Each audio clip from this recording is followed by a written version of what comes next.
So we have understood what is charge, distribution of charge on conductors. आज हम लोग पढ़ेंगे what is lines of flux. Electrostatics करीब करीब 16th सेंचुरी में डेवलप हुआ, कूलम्ब्स लॉ वगैरह, ठीक है। जो में इलेक्ट्रिकल इंजीनियरिंग है, आई मीन जो करंट इलेक्ट्रिसिटी के बारे में जो पढ़ाई है उसमें क्या क्या चीज़ें आता है, कहता है इलेक्ट्रिक करंट, दूसरा हुआ इलेक्ट्रोस्टैटिक्स, एक हुआ मैग्नेटिक इफेक्ट ऑफ करंट और heating effect of current, chemical effect of current, वो सब भी आते हैं, सीवेप इफेक्ट, पेल्टियर इफेक्ट, वो सब आता है। लेकिन जो करंट वाला कंसेप्ट है वो काफ़ी पुराना है। Concept of current is very as old. ये 5000 कहते हैं कि 532 BC में निकाला गया था, ठीक है। हमारे एक ऋषि है अगस्त ऋषि करके, नाम सुने होंगे, उनका एक बुक है अगस्त संहिता। संहिता का मतलब not written by him, compiled by him. वो उसको कंपाइल किए, मतलब पहले से नॉलेज था, कंपाइल करके, जैसे मैं आपको नोट्स देता हूँ, it is compiled by him. उसमें क्लियरली लिखा है how to make battery. You take a earthen pot, take some charcoal, take some lime, ठीक है, एंड क्या क्या चीज़ डालने के लिए लेयर लेयर करके डालो, इतना घंटे के लिए छोड़ दो, फिर दोनों में जो पोटेंशियल डिफरेंस निकलेगा वो करीब करीब 1.3 वोल्ट का निकलेगा, ऐसा करके लिखा है क्लियरली, जो कि हम करते। चरक से जो मेडिकल में थे प्रैक्टिशनर्स, वो लोग क्या करते थे, उसी मैकेनिज्म को यूज करके न्यूरो सर्जरी वगैरह करते थे, ठीक है। मतलब इलेक्ट्रिसिटी का डेवलपमेंट काफ़ी पहले से हो चुका था और वो इंडियन कंट्रीब्यूशन है। इलेक्ट्रोस्टैटिक्स हमारा अभी आया लेट में। तो जब एक चीज़ अवेलेबल है, दूसरा चीज़ बनता है, तो उसी के नज़रिए से ही इसको देखा जाता है, ठीक है। तो फिर बाद में 1835 के आसपास निकला आपका क्या, मैग्नेटिक इफेक्ट ऑफ करंट। 1900 में निकला सेमीकंडक्टर्स। ये सब रिसेंट है, जो आप देख रहे हो इतना सारा जो फास्ट डेवलपमेंट हो रहा है because of development of semiconductors, ठीक है। 1935 में बेल कंपनी ने पहली बार उसको निकाला, क्या आपका ट्रांजिस्टर को रजिस्टर किया, पेटेंट किया कि ट्रांजिस्टर इज पेटेंटेड। ये जो ट्रांजिस्टर है 3 टांग वाला देखोगे छोटा सा, वो एक टीवी में मान लो कम से कम 25 होंगे, कम से कम 25 होंगे, हर इलेक्ट्रॉनिक डिवाइसेस में होता है। और ये सारा वर्ल्ड भर का जितने सारे ट्रांजिस्टर से it is owned by a single company, that is Bell, BELL, Boston में। सोचो कितना कमाता होगा, पूरा पेटेंट है, कोई दूसरा नहीं बना सकता, ठीक है। तो ये सब लेटेस्ट डेवलपमेंट है।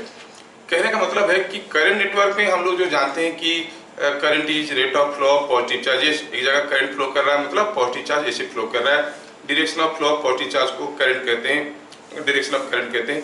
वैसे ही एनालॉगसली इलेक्ट्रोस्टैटिक्स में चीज़ों को डिफाइन करने की कोशिश की अब। तो इलेक्ट्रोस्टैटिक्स में जो फ्लक्स वाला चीज आया उसको करंट के साथ एनालॉगस माना गया। वहां पर करंट फ्लो करता है, यहाँ पर फ्लक्स फ्लो करता है, ठीक है। इलेक्ट्रोस्टैटिक्स में जो फ्लक्स वाला चीज आया उसको एनालॉगसली लिया गया करंट के साथ। वहां पर करंट का जो कैरेक्टरिस्टिक था फ्लक्स में, उस कैरेक्टरिस्टिक को सुपरइम्पोज कर दिया गया, क्योंकि फ्लक्स जो एक हाइपोथेटिकल क्वांटिटी, अभी पढ़ेंगे हम लोग क्या है, ऐसा कोई चीज एग्जिस्ट नहीं करता है कि हाइपोथेटिकल है, ऐसा कुछ चीज फ्लो करता है, ऐसे मान के चले, ठीक है। Let us understand what is flux. Electrostatic lines of flux और lines of force.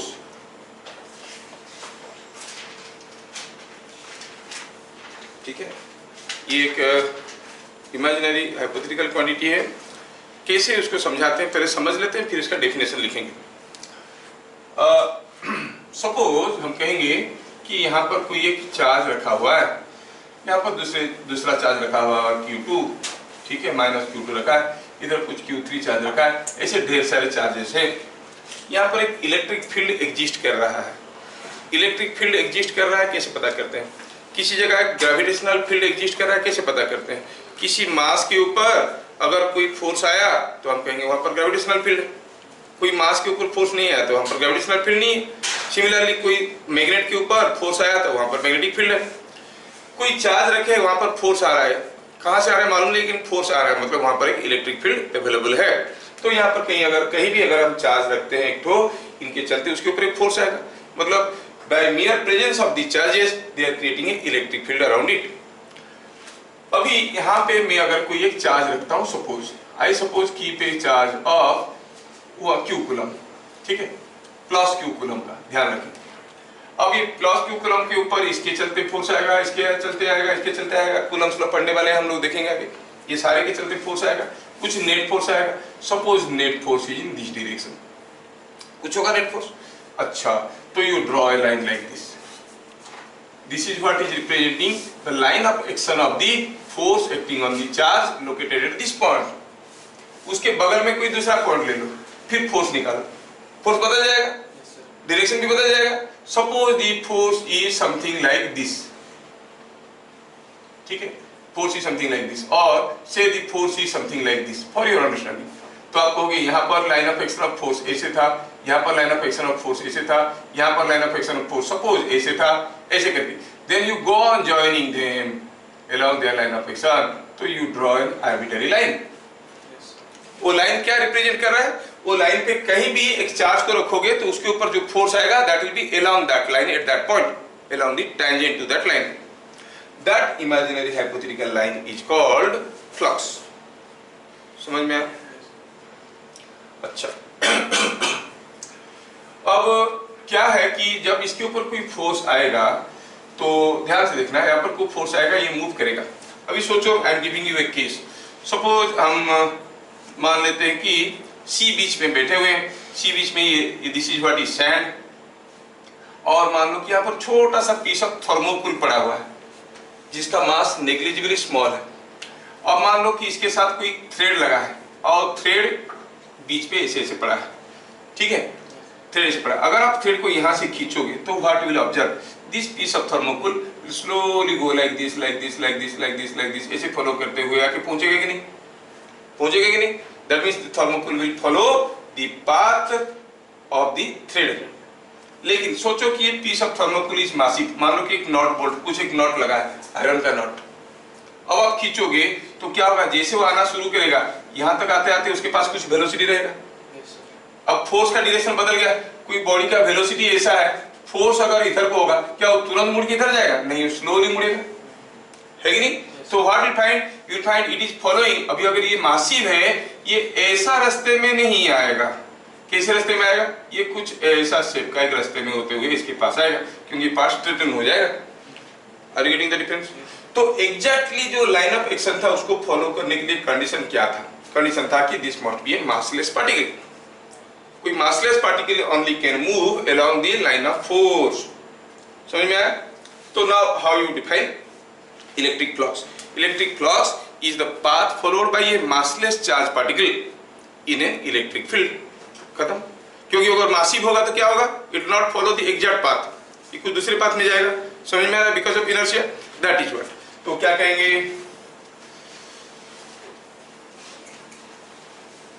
Lines of flux in an electric field is defined as the path followed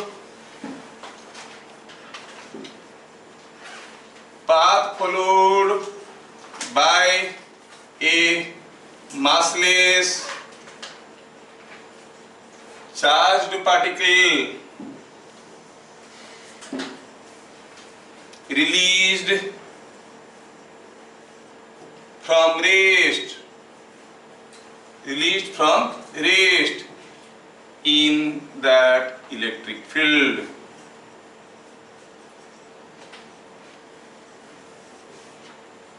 क्योंकि रेस्ट से छोड़ेंगे तभी उसी रास्ते में जाएगा। अगर ये थर्मोकोल का पहले से ही कुछ, इसका कोई अगर पहले से डायरेक्शन होगा तो फिर तो मुड़ के आएगा। रेस्ट में छोड़ेंगे और थ्रेड को खींचेंगे, जैसे बता रहा था मैं अभी। मान लो here is a very light mass, उसके साथ एसोसिएटेड कोई थ्रेड ऐसे पड़ा है, आप थ्रेड को यहाँ पर पकड़ के खींचने लगे, वो इसी रास्ते में ही आएगा। कब? जब इसका मास 0 है और इनिशियल वेलोसिटी 0 है, और शुरू से ही उसके पास कुछ वेलोसिटी इस डायरेक्शन में होगा तो फिर घूम के आ जाएगा। It will not follow the path. समझ में आ रहा है? तो लाइंस ऑफ फोर्स का मतलब हुआ, लाइंस ऑफ फ्लक्स मतलब lines of force. Lines of force का मतलब हुआ line of action of force. A particle moving along the line of action of force. You understand what is line of action? If this is what is the force, this is the magnitude, this is the direction, and this is the line of action along which it is acting. Are you getting? अच्छा, तो क्या हो गया? किसके लिए होता है? What is lines of flux? Then definition by definition, it is lines of flux in an electric field electric field क्या है बता चुके हैं, जहां पर कोई चार्ज के ऊपर फोर्स आता है, फोर्स नहीं आएगा तो वहां पर इलेक्ट्रिक फील्ड नहीं है, ठीक है ना। किसी एक इलेक्ट्रिक फील्ड में कोई एक चार्ज पार्टिकल को, मासलेस चार्ज पार्टिकल को रेस्ट में छोड़ देंगे, वो जैसे मूव करेगा, जिस रास्ते में जाएगा वो रास्ता हो गया लाइन्स ऑफ फ्लक्स। समझ में आया? अब समझाने के लिए दूसरा चीज करेंगे। आप जानते हो कि सबसे कम मास वाला चार्ज पार्टिकल क्या होता है? इलेक्ट्रॉन। तो किसी इलेक्ट्रॉन को ही छोड़ दो जिसका मास नेग्लिजिबल स्मॉल है, तो हम कहने के लिए कह सकते हैं कि इन an electric field if you release an electron, what ever path it follows, that is what is the lines of flux, ठीक है ना। अगर मास ऑफ द इलेक्ट्रॉन को इग्नोर कर देंगे तो इसको हम ऐसे भी कह सकते हैं कि the path followed by an electron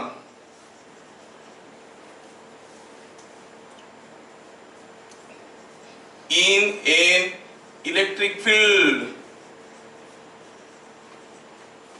when released from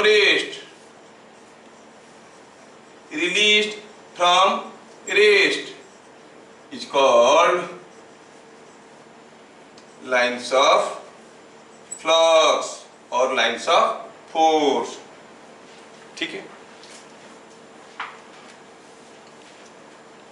from the definition of lines of flux only आपको इलेक्ट्रिक फील्ड का डायरेक्शन पता चल जाएगा। अब electron is a negative charge, ठीक है।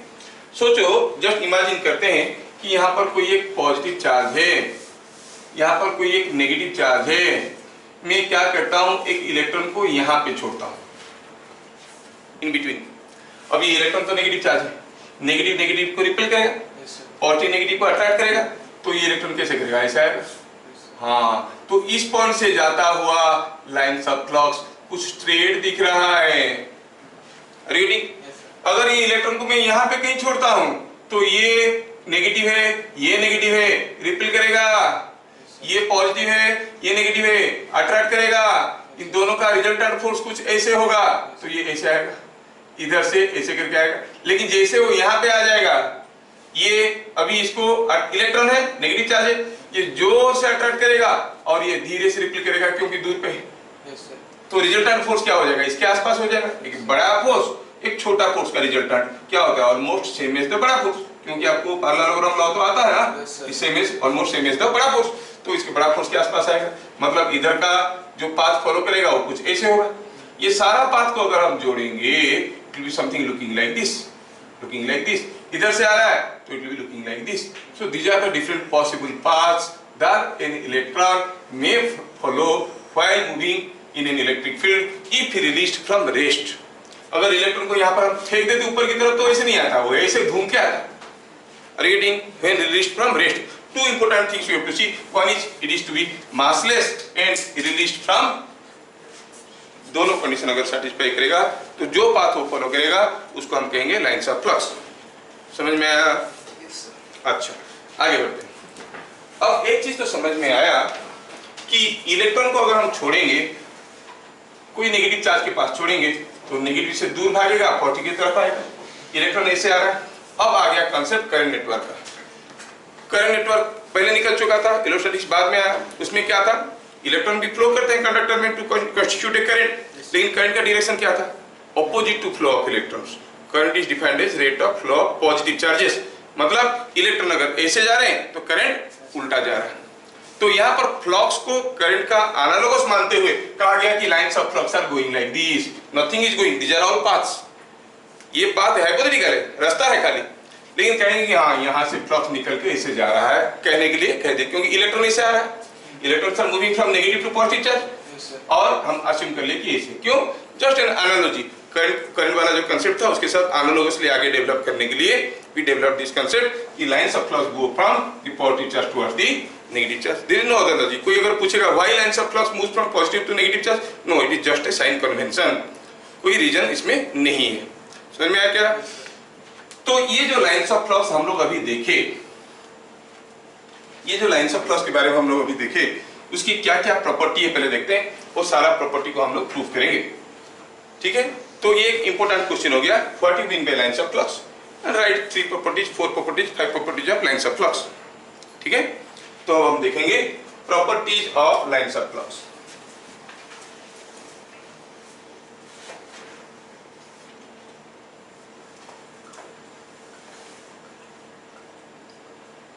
लाइन्स ऑफ फ्लक्स को लाइन्स ऑफ फोर्स भी कहते हैं, आपको मालूम है। अच्छा, पहला कहां से शुरू होता है, कहां खत्म होता है, कहां से शुरू होता है? नेगेटिव से। इलेक्ट्रॉन शुरू होता था, electron start from negative charge go to the positive charge, लेकिन लाइन्स ऑफ फ्लक्स उल्टा है, पॉजिटिव चार्ज। क्यों? Because of sign convention, there is no other reason. तो कहेंगे they emanate means come out, they means lines of flux from a positive charge and terminate at a negative charge। बड़ा important है, lines of flux negative charge से, sorry positive charge से शुरू होकर negative charge की तरफ जाता है। सीबीएसई वालों को क्या मजा आता है स्टेटमेंट में, क्या मालूम, ऑलमोस्ट एवरी ऑल्टरनेटिव 1 मार्क का क्वेश्चन आ जाएगा इसके ऊपर। कैसा क्वेश्चन आएगा? सपोज हम कहेंगे कि यहाँ पर कोई एक पॉजिटिव चार्ज है, पॉजिटिवली चार्ज स्फीयर, इसके लिए लाइन्स ऑफ फ्लक्स ड्रॉ करो, लाइन्स ऑफ फ्लक्स ड्रॉ करो। हम पहले भी पढ़ चुके हैं while talking about charges. Universe is neutral, total charge in the universe is 0।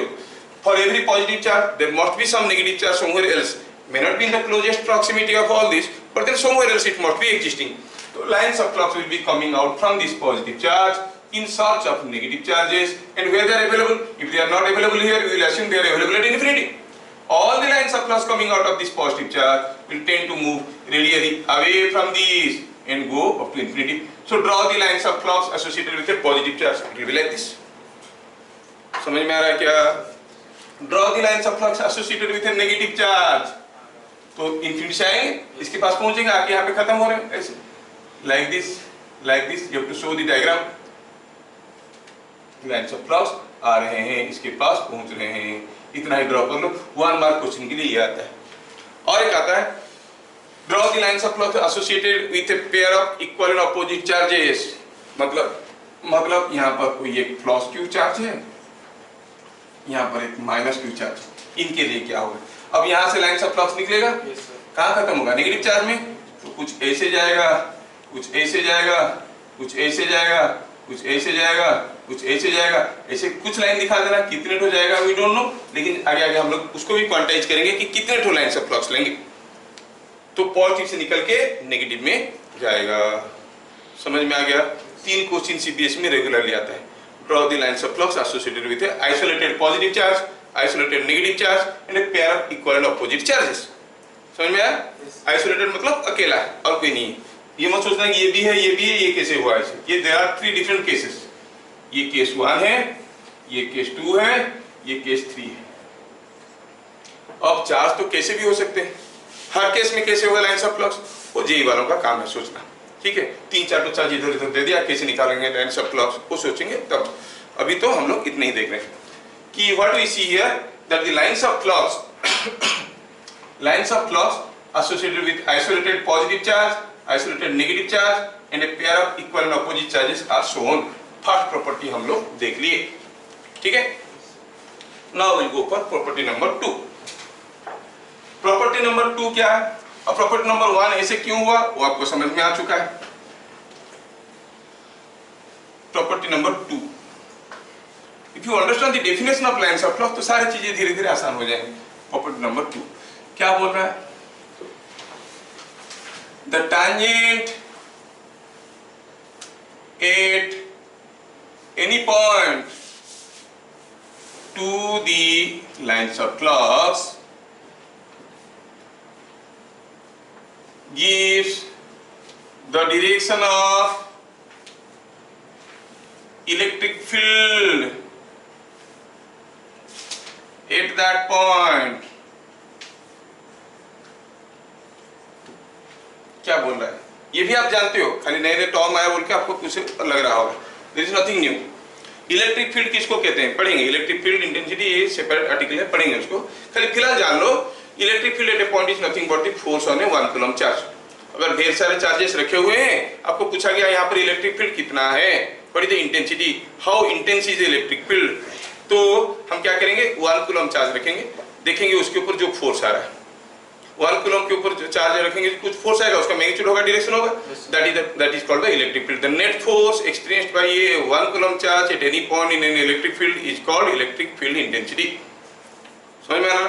जैसे हम कहेंगे ग्रेविटेशनल इंटेंसिटी यहाँ पर कितना है, that is acceleration due to gravity, कैसे निकालते हो, that is the force experienced by a 1 kg mass, 1 kg mass के ऊपर जो फोर्स आएगा क्या है, जी, तो हम कहेंगे that is the gravitational intensity. Exactly that way electric field intensity is the force experienced by a 1 coulomb charge.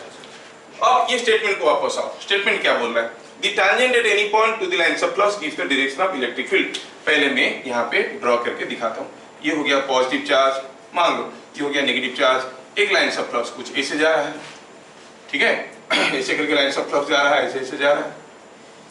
बोल रहा है पी पॉइंट में अगर हम एक टेंजेंट ड्रॉ करते हैं ऐसे, that will give you the direction of electric field eight point P.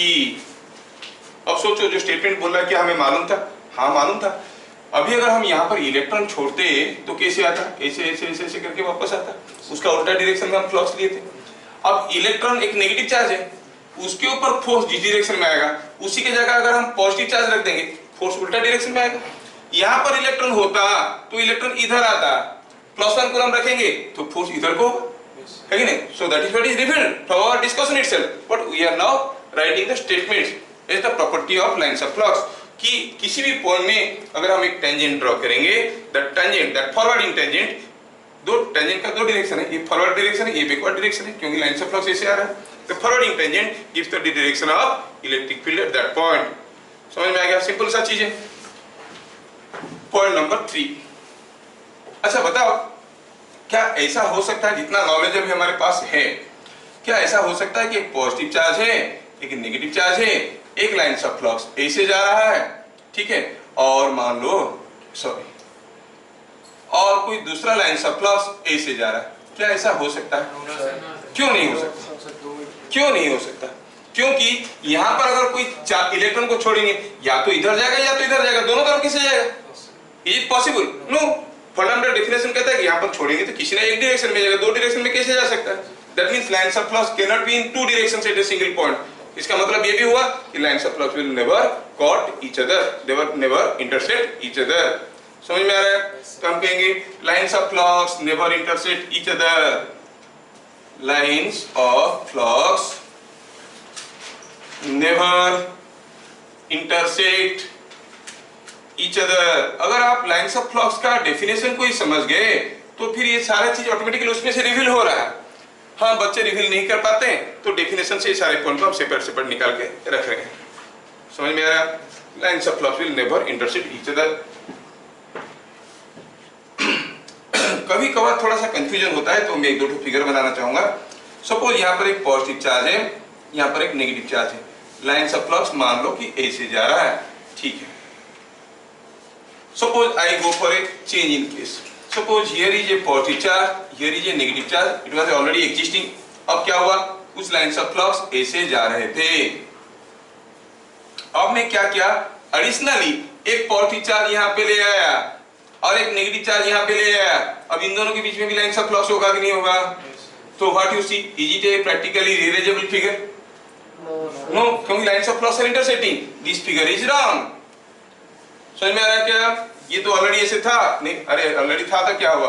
कोई भी नया चार्ज आएगा, लाइंस ऑफ फ्लक्स भी बदल जाएगा, क्योंकि इलेक्ट्रॉन के ऊपर जो फोर्स आएगा उसके फोर्स का मैग्नीट्यूड डायरेक्शन सब बदल जाएंगे। अब ये ऐसे और नहीं होगा, कुछ दूसरा हो जाएगा। समझ में आया? तो इसे wrong figure, lines of flux never intersect each other. These are the three important points. Fourth point,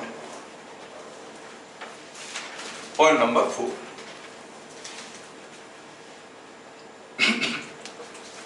point number 4 में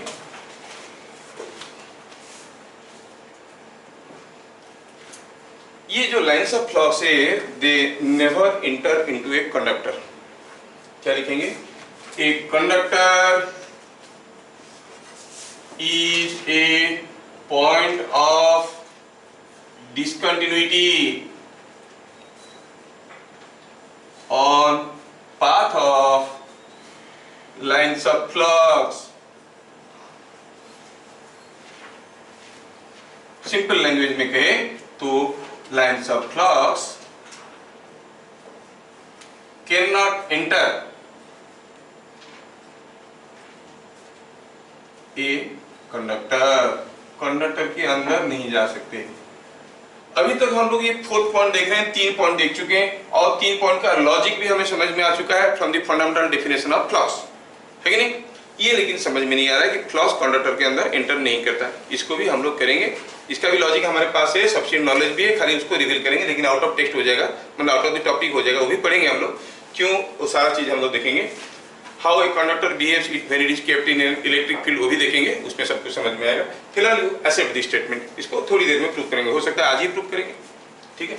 तो क्या बोल रहा है कि अगर कोई कंडक्टर को देखेंगे किसी इलेक्ट्रिक फील्ड में, तो the conductor will behave as a point of discontinuity on the path of lines of flux. मतलब मान लो कि यहाँ पर कोई एक पॉजिटिव चार्ज था, यहाँ पर एक नेगेटिव चार्ज था, और यहाँ से लाइन्स ऑफ फ्लक्स ऐसे जा रहे थे, और क्या हुआ, आपने क्या किया, एक कंडक्टिंग स्लैब लाके ऐसे रख दिया। एक conducting slab, conductor copper plate रख दिया, तो क्या देखोगे आप देखोगे लाइन्स ऑफ फ्लक्स आया, खत्म हो गया, यहां से शुरू हुआ, खत्म हो गया, यहां से शुरू हुआ। समझ में आया क्या? ये क्या है, मेटल है, मान लो मेटल प्लेट, तो it is not entering inside, ये अंदर घुसता नहीं है। Lines of flux will not enter. Why sir? Why will see, substantial हम लोग देखेंगे, कितने फ्लक्स जाएगा, किससे जाएंगे, क्या करेंगे, सब कुछ हम लोग देखेंगे। अब थोड़ा सा इसमें भी कुछ गलतफहमी हो सकता है, थोड़ा मैं ऐसे बनाता हूं। सपोज एक पॉजिटिव चार्ज है, एक नेगेटिव चार्ज है। सपोज हम कहेंगे एक हॉलो बॉक्स है, हॉलो बॉक्स है,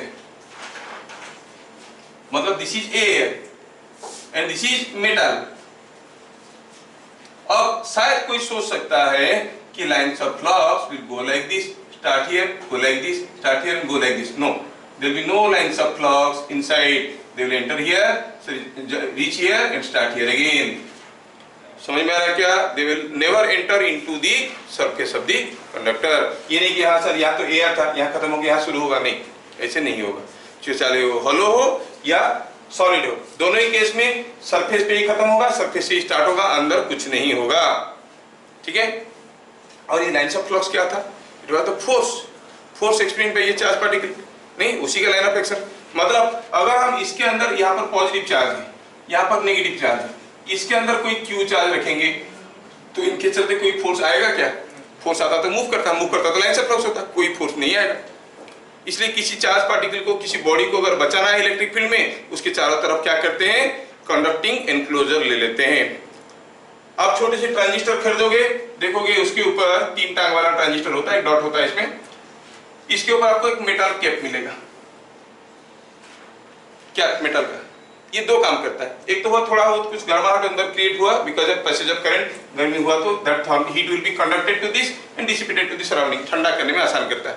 दूसरा हुआ, usually you are using it in high voltage devices, TV के अंदर यूज किया जहां पर हाई वोल्टेज है, हाई वोल्टेज मतलब बहुत सारा लाइन्स ऑफ फ्लक्स है, but that lines of flux will not enter here, ये इसको अफेक्ट नहीं करेंगे, that behaves as a enclosure, इसको कहते हैं शील्ड।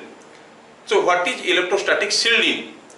जब भी हम कोई कंपोनेंट को इलेक्ट्रिक फील्ड से बचाना चाहते हैं, यहाँ पर मेरे पास कोई छोटा सा आईसी चिप है जो स्ट्रॉन्ग इलेक्ट्रिक फील्ड में, अगर उसके अंदर से फ्लक्स चला गया, मतलब फोर्स आ गया, उसके अंदर की इलेक्ट्रॉन के ऊपर फोर्स आ गया, मतलब फ्लक्स चला गया, अंदर से फोर्स आ गया तो बर्बाद हो जाएगा। तो उसको क्या करना है, उसके चारों तरफ एल्युमिनियम का या किसी मेटल का कवरिंग बना दो, रख दो, कोई फर्क नहीं पड़ता, क्योंकि फ्लक्स का अंदर जाएगा ही नहीं, उसके ऊपर कोई फोर्स आएगा ही नहीं। समझ में आया? That is what is called electrostatic shielding. यहाँ पर बताएंगे जो कि property of lines of flux नहीं है, इलेक्ट्रोस्टैटिक शील्डिंग है, इसको लिखेंगे क्योंकि वो क्वेश्चन में आता है, ठीक है। तो समझ में आ गया ये चीज, ये सॉलिड हो या हॉलो हो, लाइन्स ऑफ फ्लक्स बाहर से का मतलब अंदर से कुछ है नहीं, ठीक है। अच्छा, तो यहाँ पर इलेक्ट्रोस्टैटिक शील्डिंग को लास्ट में लिख देंगे। Point number 5, note point number 5।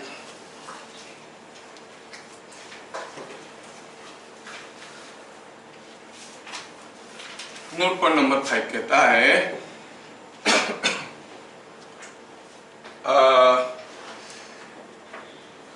The lines of flux reach or come out of a conducting surface in a direction perpendicular to the surface। बड़ा इंटरेस्टिंग चीज है, इसका फाई भी अभी नहीं बता पाऊंगा, मैं आगे आगे बताऊंगा। ठीक है, ये दोनों पॉइंट का अभी प्रूफ वेरिफिकेशन नहीं किया हूं, मैं करूंगा आगे आगे। When we will read about electric field, ये सब चीजों को देखेंगे। क्या बोल रहा है, सपोज यहाँ पर कोई कंडक्टिंग बॉडी है किसी भी शेप का जो कि पॉजिटिवली चार्ज है, यहाँ पर कोई दूसरा कंडक्टिंग बॉडी है जो कि नेगेटिवली चार्ज है, लाइन्स ऑफ फ्लक्स यहाँ से निकलेगा, इसमें खत्म होगा। अच्छा, ऐसा केस में यहां से जो लाइन्स ऑफ फ्लक्स निकलेगा वो ए से निकलेगा, पॉजिटिव चार्ज से निकलता है in direction perpendicular to this. अब पूछोगे वाई के लिए थोड़ा सवाल करो, इलेक्ट्रिक फील्ड पढ़ेंगे तो उसको समझाएंगे। यहां से निकलेगा तो ए से निकलेगा, यहां से निकलेगा तो ए से। At any point on the surface if the lines of flux are coming out, they will be coming out in a direction perpendicular to the surface. ऐसे आएंगे, घूम फिर के इधर आएंगे। यहाँ पर जब घुसेगा, यहाँ पे घुसने वाला फ्लक्स ऐसे होगा, यहाँ पे घुसने वाला फ्लक्स ऐसे होगा, यहाँ पे घुसने वाला फ्लक्स ऐसे होगा। हर जगह flux will be perpendicular to the surface of the conductor. समझ में आ रहा है सर? वाई परपेंडिकुलर, मान लो कि ऐसा कोई कंडक्टर है, find out the flux come out like this, it will never come out like this, it will always come out like this. This is wrong, this is correct. अगर ये conducting body है तो क्यों, वो क्यों को हम लोग देखेंगे समय आने पर। Electric conductor in electric field पढ़ेंगे थ्योरेटिकल कांसेप्ट में, उसको हम लोग देखेंगे क्यों ऐसे हो रहा है। समझ में आ गया? अब ये जो लाइन्स ऑफ फ्लक्स था, लाइन्स ऑफ फ्लक्स था, ये क्या था practically? It was lines of force, force experienced by a massless charge particle released from rest.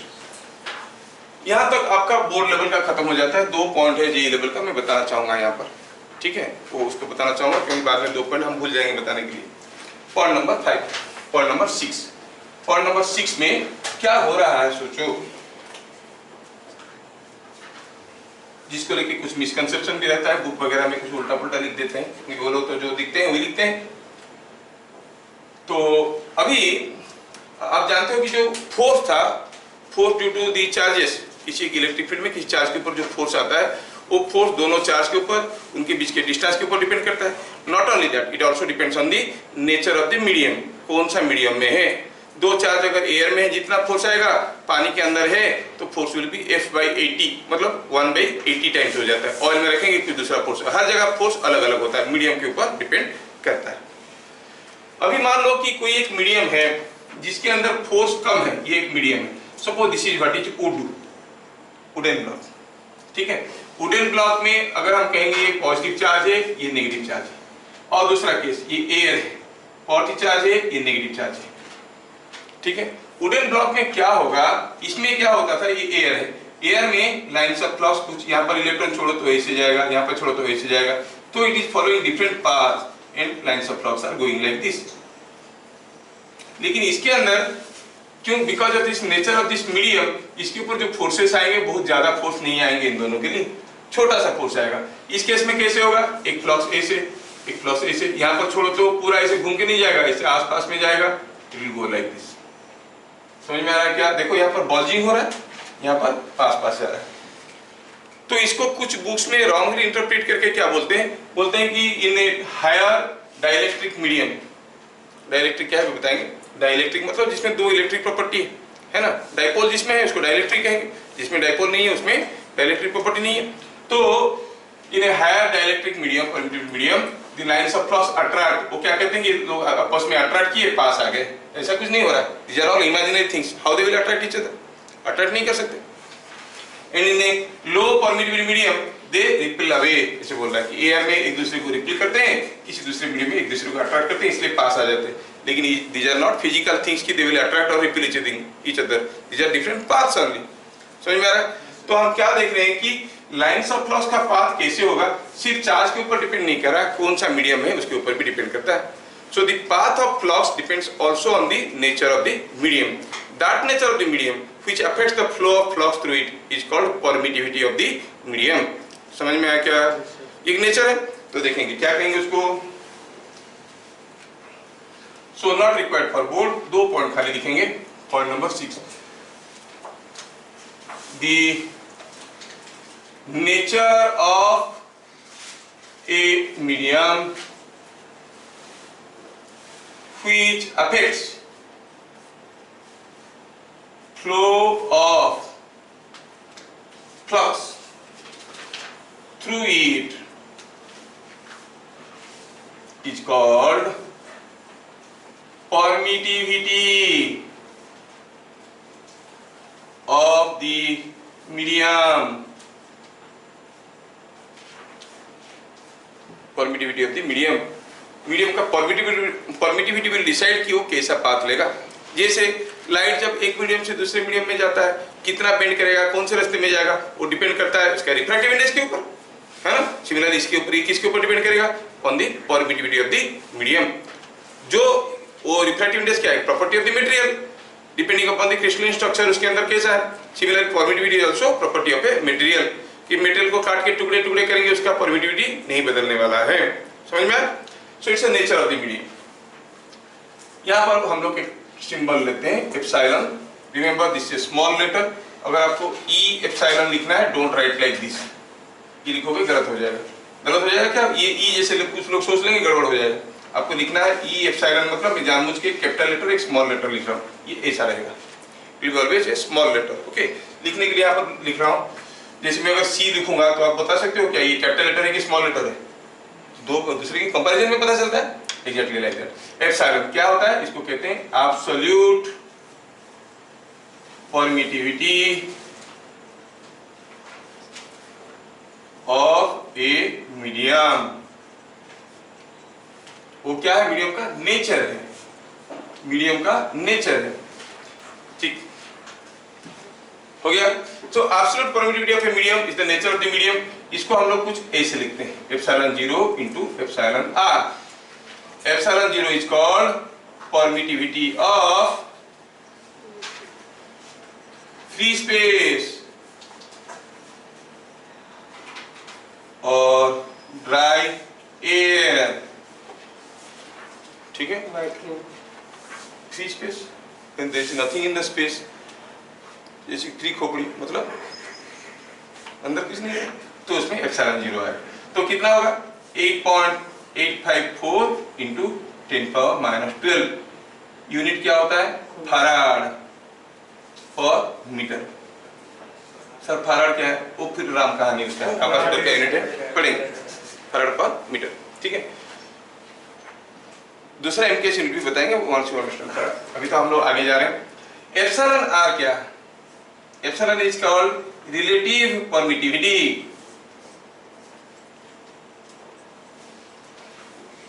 relative permittivity ये टर्म क्या है? It is nothing but epsilon by epsilon 0।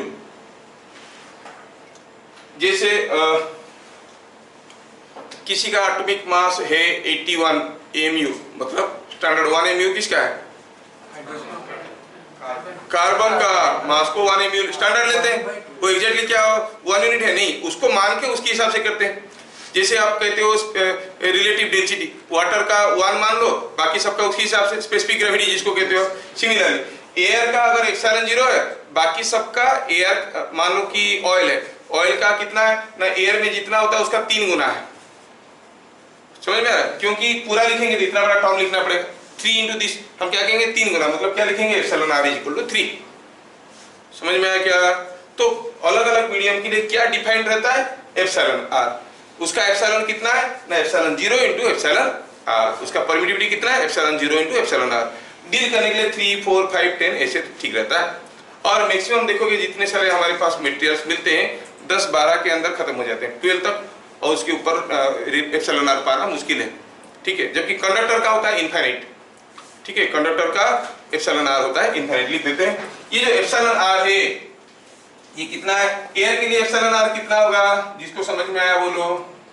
Air के लिए एप्सिलॉन r रिलेटिव परमिटिविटी कितना होगा? 1, क्योंकि उसका permittivity तो रिलेटिव एब्सोल्यूट परमिटिविटी है, तो ये कहोगे 1 फॉर एयर।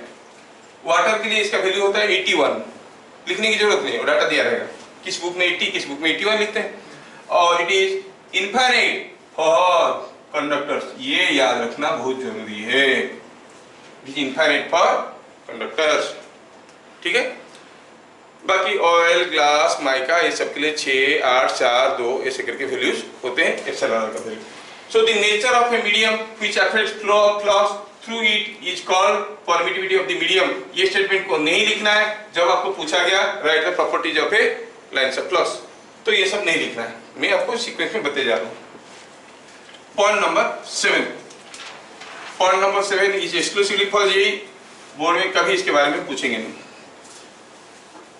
क्या है, अगर हम कहेंगे कि यहाँ पर 2 मीडियम है, एक एप्सिलॉन R1 है, एप्सिलॉन R2 है, अलग अलग एप्सिलॉन R, ठीक है। तो जैसे मान लो कि एक लाइट, मान लो कि कोई लाइन ऑफ फ्लक्स ऐसे आया, तो क्या होगा, हियर जैसे लाइट में रिफ्रैक्शन होता है वो ऐसे ही चले जाएगा, मान लो ऐसे चला गया। सपोज ये एंगल है θ1, ये एंगल है θ2, तो क्या लिखेंगे point number 7, in a low permittivity medium, permittivity medium सिर्फ जेई के लिए चाहिए, सिर्फ जेई के लिए, in a low permittivity medium lines of flux appear,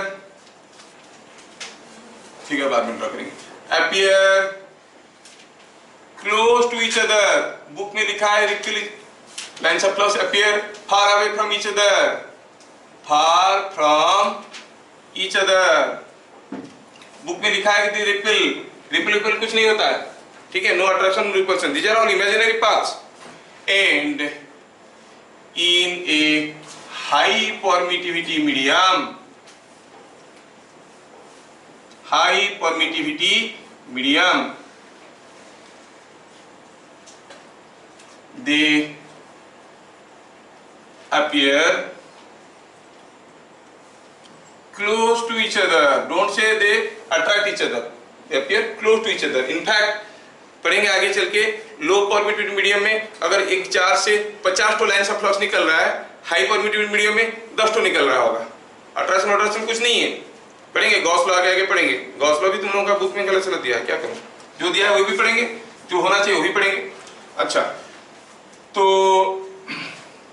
in a high permittivity medium they appear close to each other।